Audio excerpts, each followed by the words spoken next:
All right. So now that you're grounded, I'm going to tell you empowered birth secret number 4 on how to get past fear. And as you can see, there is a very amusing acronym. You say STFU to fear. I think you know what that means, but there's an actual acronym that goes with this. And this is like the best way that you can combat any fears in your life and slay those dragons. So, how do you tell fear to shut the F up? Basically, you want to get safe and you want to shield yourself, which is why we did that emotional regulation exercise and that meditation, whichever one you need to do. And of course, there's so many more, but basically, if you do any mindfulness exercises, this allows you to stay safe. Then the next part is the truth, getting into your truth, the faith that you can actually do this, and then your ultimate desire, what your dream is. So what does this look like? Well, first you shield yourself from the scare tactics. You get safe in your body first using the emotional regulation techniques. Then you ask where the source of that fear has come from. You ask yourself whether this source is even credible and if it's aligned with the kind of birth experience you want to have.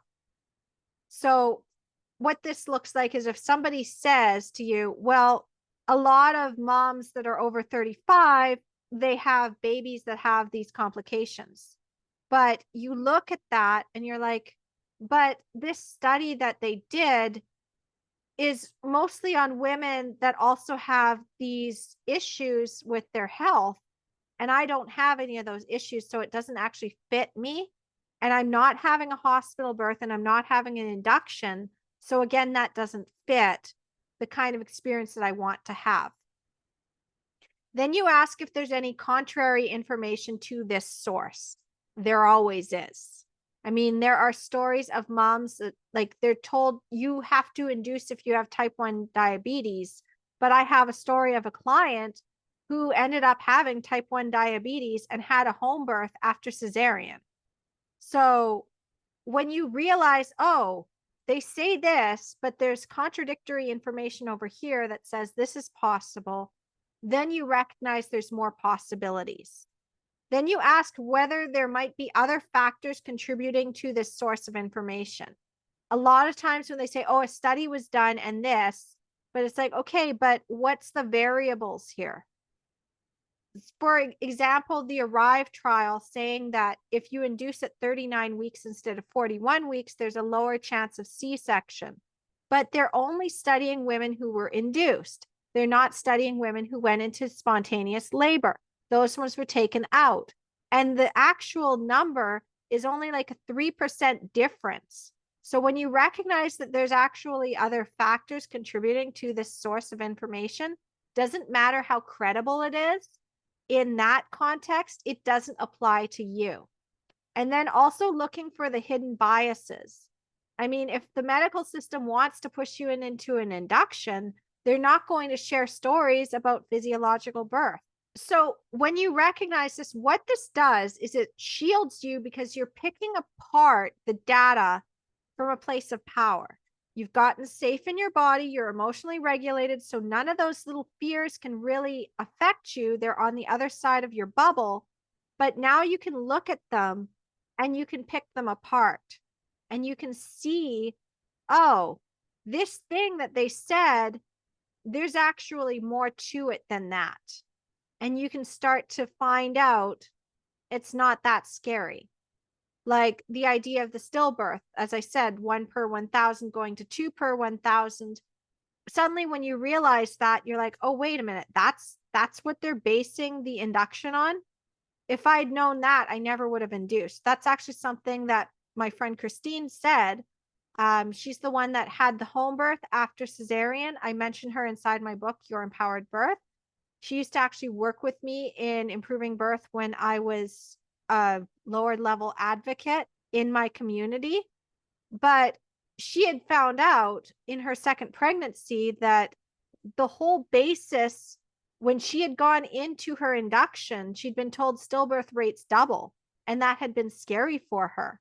But then when she found out it was 1 per 1,000 going to 2 per 1,000, she's like, if people had known that, they wouldn't have induced.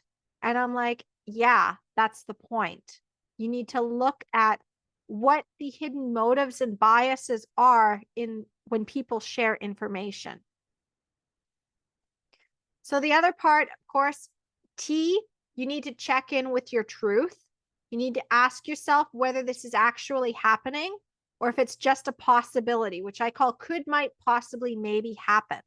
So if your care provider is saying, oh, well, you know, you're 35, so we need to induce you because there's a risk of stillbirth after a certain number of weeks, and it sounds scary, you ground yourself with your shield, you pick apart the argument, and you also check in with your truth, and you say, is this something that's happening now? Like, is there actually something like there is a risk factor here and this is actually a problem?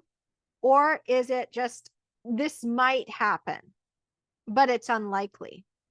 So you ask yourself again whether this actually feels true for you. If there's doubt or hesitation in what you're hearing, trust it. If you're like, that doesn't make sense, trust it. If they're telling you, you know, your baby is in, like, your baby's too big, and you're like, I don't actually think my baby's too big, or I don't think my baby's too small, if they go that way, or it's like, I actually feel like I'm healthy, and they're trying to say, no, no, no, you need to have this thing. Trust yourself. Now, you also want to ask yourself what you do if you weren't feeling this pressure and fear right now. Because sometimes the medical system is trying to push you in a certain direction, and you need to, again, ground yourself and be like, if they weren't pushing me right now, if they weren't trying to scare me and do everything, what would I actually do in this situation if it came up, if they didn't have this external pressure? So once you know that, that's your truth, okay? So then the next part is having the faith in your body and your baby. You need to use the positive birth affirmations. You can make up your own. I mean, there's things you can download off the internet, but I've also found that when you do that exercise that I talked about in module 1 about creating your birth vision, that in itself is a positive affirmation because you're writing your actual dream birth. You're not making up somebody else's thing. You're not taking somebody else's affirmations and using it for yourself, but it's your own grounded truth. And if you're listening to that and you're like, I have my baby in my arms and I am powerful, and you have your own affirmations instead of other people's, this allows you to get them more in tune than if you're using somebody else's cookie cutter. It also shows you're more powerful than the medical system and social conditioning would have you believe. And remember that your body is designed to birth. If you were locked in a closet, your body would do it. So trust that it's all going to unfold as it needs to, and continue with your plan until and unless your intuition tells you that something is off or wrong. You use emotional regulation techniques to calm yourself, as I taught you, before you actually make a decision. Do not make a decision based on fear. If you're feeling anxious, if you're feeling tense, if you're feeling like there's just like some like ick factor to it, you'll know this is not the time to make a decision. This is a time when you're feeling under the pressure. They want you to make a decision under pressure because you're more likely to go with what they say, because then they come in as the rescuer with their solution, and you are like, oh yeah, I'll take that, just to feel safe again. But if you feel safe in your body, then you're like, I might take that. Let me just tune in first though and see if that's actually right for me. Yeah, no, I don't need that. So remember that the medical system has a very skewed view of birth due to the way they practice. It's not what happens if birth is left alone. If you're in the hospital, all they see is hospital births. All they see is birth going wrong. All they see are these catastrophic outcomes. So fish can't see the water that they swim in. And they can't recognize that it's actually the way that they're practicing that's causing all of these catastrophes. They're not attending unassisted births because people who have unassisted births don't like being watched. So if they don't have that context, they can't see it. This is why I love it when my clients do choose unassisted hospital birth, because this is seen as so abnormal by the medical system that it's something that gets talked about around the water cooler. And they're like, yeah, this mom did this. And I couldn't believe it, but the baby was okay. I can't believe the baby was okay. And the mom was okay, but she didn't have any of these interventions. And, you know, we've always said that the safety and like there's a cognitive dissonance that happens, and it might start to make it so that they start to question maybe what we're doing is causing the problem. I mean, you never know. There are nurses already that see this, and there's midwives, and there's even OBs that see this, but they speak up to their colleagues and their colleagues try to shut them down. But then they go out and they write certain books. In fact, Rachel Reed was a midwife at one point. She has stepped down from that for now because she's like, I don't want to deal with the red tape anymore, and I just want to get the message out. So you need to recognize that a lot of what's being taught in that medical system it's the problem. So when you have faith in your body, that also kind of works like little magical fairies that are going to incubate you and protect you. Now, the last one is the ultimate dream, okay? So you only get to birth this baby once, and you're going to remember it for the rest of your life, and you deserve to have your birth your way. So just because other people don't believe it can happen doesn't mean you can't do it. This dream is yours for a reason. You wouldn't dream it if it wasn't possible. In fact, my friend and mentor, Annie Lala, talks about this. Like, if you have a dream that was given to you, either to do for yourself or to incubate to pass out to the world. So I have never had a C-section. I've never had to have a VBAC, therefore, but I've had a physiological birth, and I was given that dream and that vision to help moms to be able to get past their fear. And even though I didn't actually physically have the cesarean and the induction and all of that, I still understood it, and that dream was incubated to show the way for those moms, and it worked. Like, they are doing it. Like, my clients have had such phenomenal success beyond anything that it was just a little pipe dream at one point. So if you have a dream to have an unassisted birth, if that's what your body is calling you to do, and that's what your dream is saying, it's like, I need to do this, it's yours. If it wasn't possible, it wouldn't be given to you. Now, that's not to say that you're not going to get tested. Because the thing about these ambitious dreams is that whatever you want to believe, God, the universe, your own thought processes, whatever it is, Murphy's Law, if you are moving towards something, it's like the universe will be like, yeah, but do you really want it? Here's an obstacle. Are you going to step over it? Oh, do you really want it? Here's another obstacle. Are you going to step over it? Oh, here's another one. If you look at the way that stories have been in the past, especially like heroic stories or fairy tales, there's always the rule of 3. It doesn't work out the first 2 times, but then the 3rd time is the charm. So there's a reason for that. It's embedded into our culture.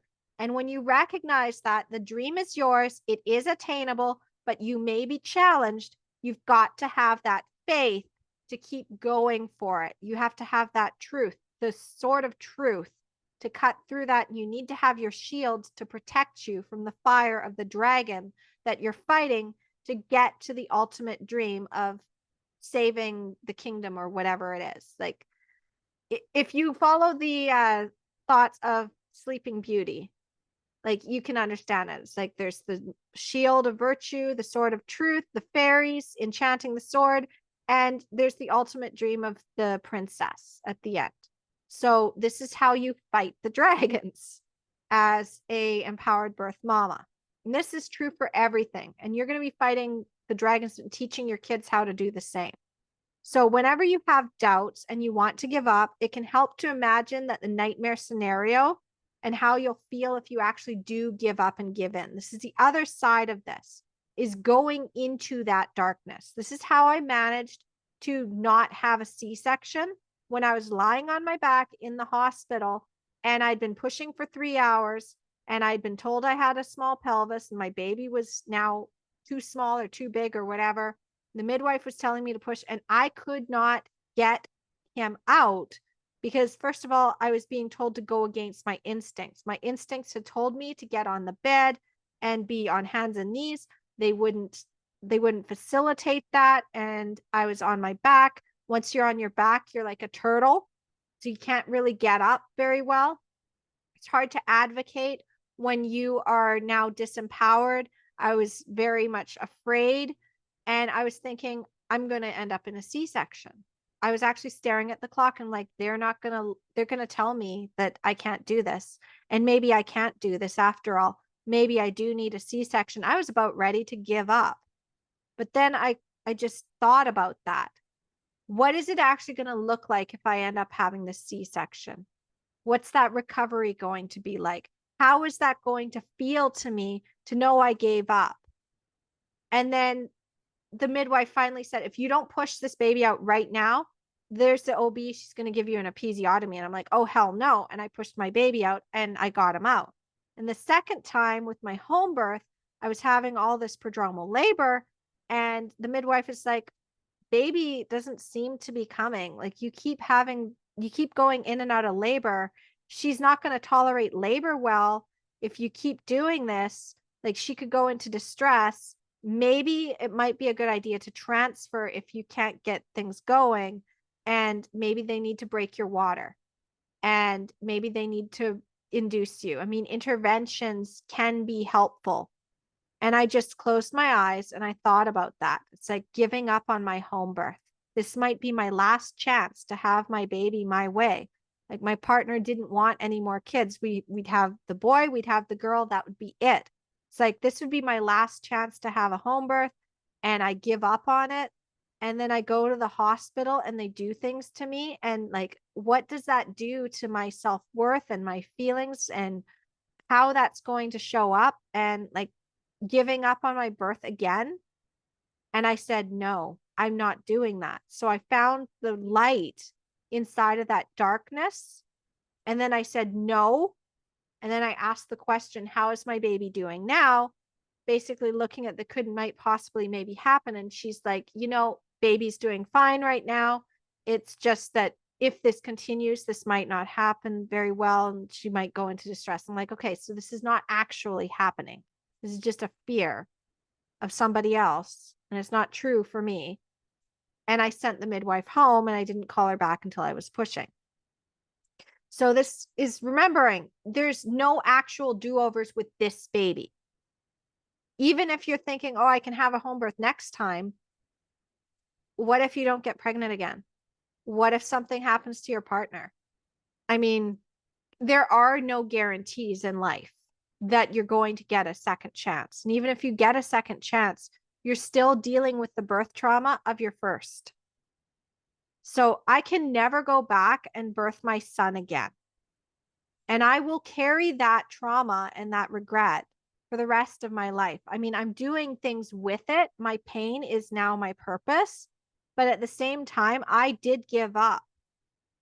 And when you recognize that there's no actual do-overs, like this is your chance to birth your baby.